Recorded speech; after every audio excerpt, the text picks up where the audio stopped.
तो चलिए आज हम लोग बताना है क्या चीज़, किस प्रकार से टैक्स का निर्धारण होता है। यानी इंटरनेशनल बिजनेस करने के लिए कोई भी देश अगर अंतर्राष्ट्रीय व्यापार करता है तो उसमें कौन कौन सी उसको समस्याएं होती है और उस समस्याओं के निपटार के लिए, उसको उस समस्या को सुलझाने के लिए, उसके समाधान के लिए कौन कौन से कार्य किए जाते हैं, कौन से समझौते किए जाते हैं, कौन कौन से टैक्स लगाए जाते हैं, ये सभी चीज जानना है। ठीक है, तो देखो इसमें सबसे पहले आता है कराधान।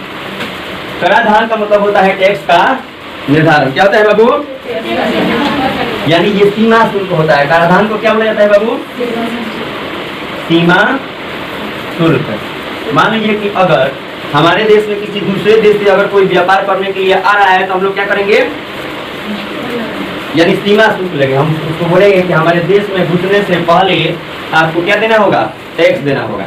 ठीक है, ऐसा व्यवस्था। अब देखिए पहले जब शादी विवाह होता था ना तो एक ट्रेंड चला था, मतलब पर्दा लगाया जाता था एक, मतलब मेन गेट पे और लिखा रहता था कि अंदर आना मना है, आने पर 500 रुपया जुर्माना है। अगर वही कौन ना घुसेगा कि कौन 500 रुपया देने जाएगा, क्या जी? तो उसी प्रकार से वही समझ लीजिए, वो घर का बॉर्डर होता है ना जी, मेन गेट, तो अंदर घुसने के लिए 500 रुपया चाहिए। क्या जी, कोई जाएगा? नहीं जाएगा। ट्रेंड चला होता है। जहाँ हम लोग जाते थे ना शादी विवाह में, बड़ा बड़ा लिखा रहता था कि अंदर आना मना है, आने पर जुर्माना है। तो भाई जुर्माना न देंगे न जाएंगे। ठीक है, तो ये चीज चलता है। जबकि इसका मतलब निकाला जाता है, अच्छा ना निकले। तो इस तरह से सीमा शुल्क होता है। यानी हम लोग कहते हैं कि हमारे देश में अगर आप घुस रहे हैं, हमारे देश की सीमा को अगर आप लांघ रहे हैं तो उसके लिए आपको क्या देना होगा? सीमा शुल्क देना होगा, टैक्स देना होगा। तभी हम अपने देश में आपको व्यापार करने की अनुमति देंगे, नहीं तो नहीं दे सकते। ठीक है, कौन दिक्कत? ये समझ में आया कराधान क्या होता है? समझेंगे ना? यानी अगर कोई देश हमारे देश में आ रहा है व्यापार करने के लिए तो हम लोग अपने देश के सीमा में, जैसे हम लोग का बॉर्डर क्रॉस करेगा तो हम लोग पैसा लेंगे उससे या वस्तु लेंगे, कोई ना कोई चीज जरूर लेंगे उससे। ठीक है, ताकि क्या हो जाएगा, हमारे देश की इनकम हो, आर्थिक व्यवस्था हमारा सुधरे। अब हम लोग भी किसी दूसरे में जाएंगे तो वो थोड़ी छोड़ेगा, कहेगा बबुआ तारा यहाँ गई रही नू तू टैक्स ले ले, हमरा यहाँ होता अब हम ज्यादा ले, ठीक बा, तो वो टैक्स ले लेगा, जिससे आपको अब आप टैक्स दीजिएगा तो उसके देश का प्रगति होगा। तो ये कराधान होता है सीमा शुल्क। ठीक है, यह हर वस्तु पर लगाया जाता है। कोई दिक्कत? अब देखिए, अब होता है अंश निर्धारण।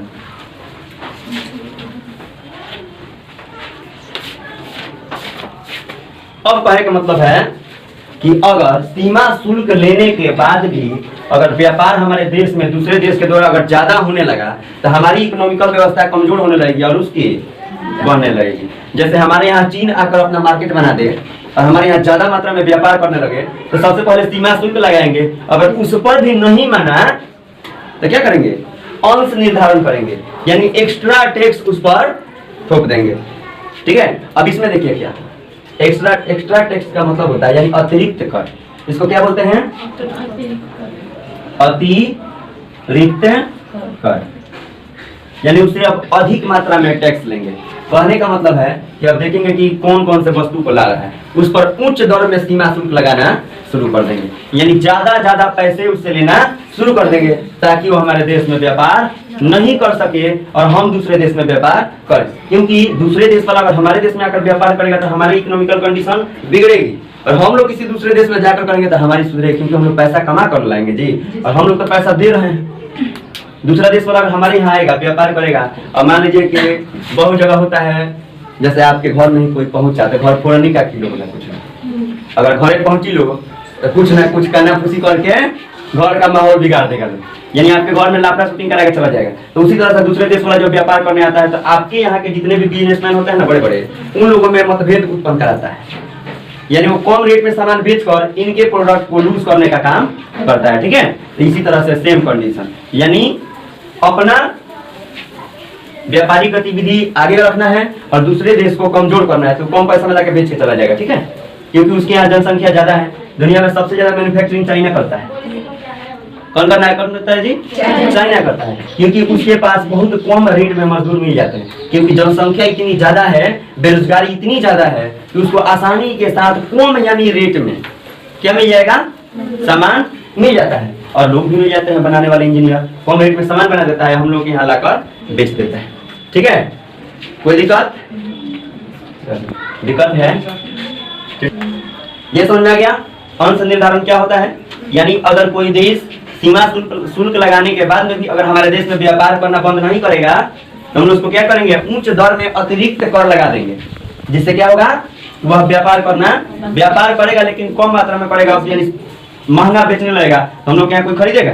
तो हम लोग यहाँ की कंपनी, हम लोग यहाँ के जो व्यापार वाले लोग होंगे, जो व्यापारी लोग होंगे, बिजनेसमैन जो होंगे, उनका व्यापार बढ़ने लगेगा। ठीक है, तो हमारे देश की प्रगति होगी। कोई दिक्कत?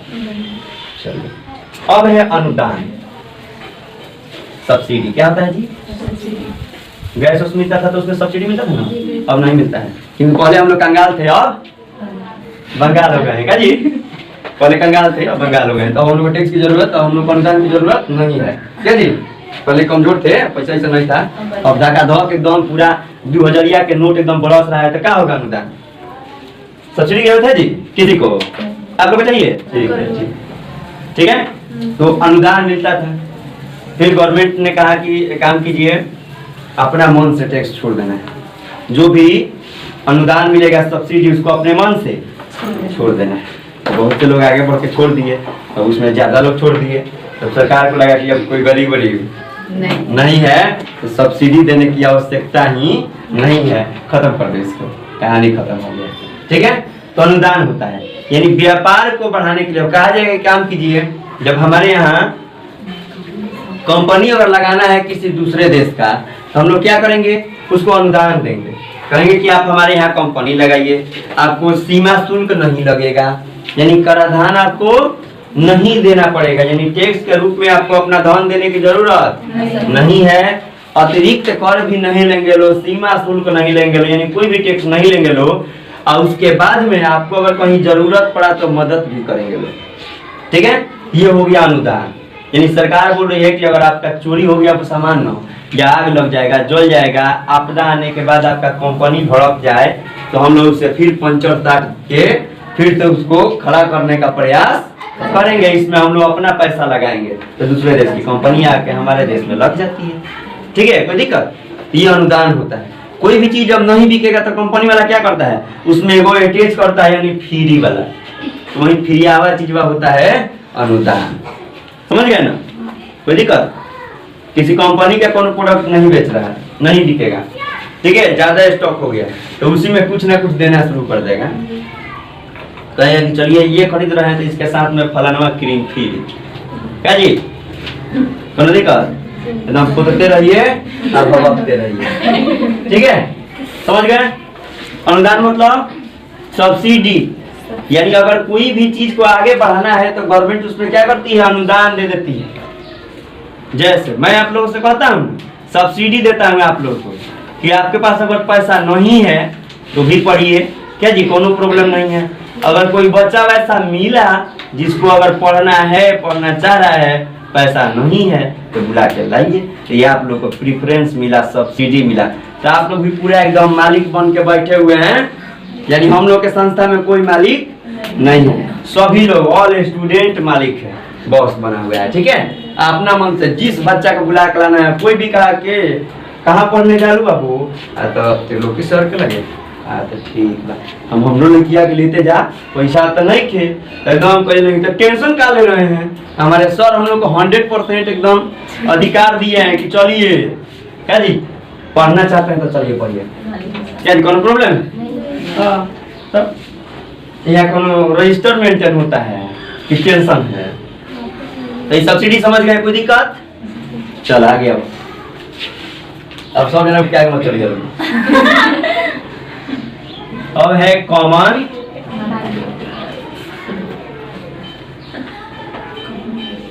मार्केट। अब देखिए कॉमन मार्केट क्या होता है। ठीक है, कॉमन मार्केट को होने का मतलब क्या होता है? देखिए हम लोग कुछ समझौता करते हैं, आसपास के जो देश होंगे जैसे आसियान, यह भी एक प्रकार का समझौता है जिसमें एशिया के बड़े बड़े देश शामिल हैं। ठीक है, जिसमें भारत है और भी बहुत सारे देश हैं। एशिया महाद्वीप के उसको आसियान कहा जाता है। यूरोपियन यूनियन है तो वो यूरोप के साथ अपना व्यापार करता है। क्या जी? नाटो है तो अपना नाटो देश बनाया हुआ है। यानी सभी बड़े देश अपने से छोटे देश के या अपने मीडियम लेवल के या अपने बराबर लेवल के देश के साथ क्या किए हैं? समझौता करते हैं कि आप सभी मिलकर क्या बनाइए? एक कॉमन मार्केट, एक बाजार का निर्माण कीजिए। और उस बाजार की यानी ये पूरा एक संगठन को जैसे 5-10 देश मिलकर, जैसे भारत हो गया, नेपाल हो गया, उसके बाद में पाकिस्तान हो गया, बांग्लादेश हो गया, श्रीलंका हो गया, चीन हो गया, ये सभी देश अगर मिल के 5-10 देश मिल के एक संगठन बनाएगा, एक समझौता करेगा कि कोई भी देश हम लोग के साथ में, जितने हम लोग के मित्र आज बन रहे हैं, इसमें से कोई भी किसी भी देश में जा सकता है। अभी ना कि अब एशिया का देश है, अमेरिका में चल गया तो अमेरिका वाला टैक्स ले लेगा, ठीक है, कहेगा कि ये टैक्स दीजिए। और इन देशों के साथ अब यानी आप व्यापार कर रहे हैं तो आपको सीमा शुल्क कोई भी टैक्स देने की जरूरत नहीं होती है, टैक्स फ्री होता है। इसी को कहा जाता है मुक्त व्यापार नीति। क्या कहा जाता है? यानी free trade policy, FTP, free trade policy यानी मुक्त व्यापार नीति, यानी स्वतंत्र व्यापार की नीति होती है। कौन दिक्कत इसमें होता है कि आप आइए हमारे यहाँ कंपनी लगाइए, व्यापार कीजिए, हम भी आपके यहाँ आएंगे, कंपनी स्थापित करेंगे, व्यापार करेंगे, हमारे यहाँ के भी लोग जाके आपके यहाँ काम करेंगे, आपके यहाँ के लोग भी आकर हमारे यहाँ काम करेंगे। उसके बदले में उन्हें कोई अतिरिक्त पैसा न लिया जाएगा न दिया जाएगा। तो इसे हो जाएगा एक कॉमन मार्केट का निर्माण, यानी उनका एक अपना बाजार बन गया। और इस बाजार में भी पूरे 5 देश होंगे, ये 5 देश मिलकर एक बड़ा बाजार बना दिए और वहां पर कोई भी देश जाकर, यानी इन्हीं 5 देशों में से जाकर कोई भी कहीं भी व्यापार कर सकता है इन 5 देश में, ठीक है। इनको टैक्स वैक्स की जरूरत, सीमा शुल्क देने की जरूरत नहीं होगी और सभी मिलकर अपने बिजनेस व्यापार का सुरक्षा प्रदान करते हैं। सभी लोग अपने अपने देश के फोर्स को ले जाकर डिप्लॉय करते हैं, रखते हैं वहां पर। कोई दिक्कत? ये कॉमन मार्केट है, कोई दिक्कत? व्यापारिक समझौता जानते हैं, यानी व्यापार वाणिज्य को बढ़ावा देने के लिए, राष्ट्र के विकास के लिए दूसरे देशों के साथ अगर आप मित्रता कर रहे हैं तो ये व्यापारिक समझौता होता है। इसमें कोई चीज शामिल होता है। कौन दिक्कत? कॉमन मार्केट व्यापारिक समझौते में कौन दिक्कत बाबू? चलिए 1957 में कॉमन मार्केट का निर्माण किया गया था। कब? 1957 बोल दिए थे का? 57 में, ठीक है, कॉमन मार्केट का निर्माण हुआ था। कोई दिक्कत? चलिए अब है पतन। पतन देखिए क्या, इसको हम लोग बंदरगाह भी कहते हैं। क्या जी? बंदर डिफिनेशन, बंदरों के समूह को बंदरगाह कहते हैं। वैसा न कहा जाता है जहाँ बड़े बड़े बंदरों को ला के कस के एकदम पटक पटक के कहा जाता है, उसको बंदरगाह कहते हैं। ये बोलिए, अपनी आता है मुझसे जानिए, ठीक है।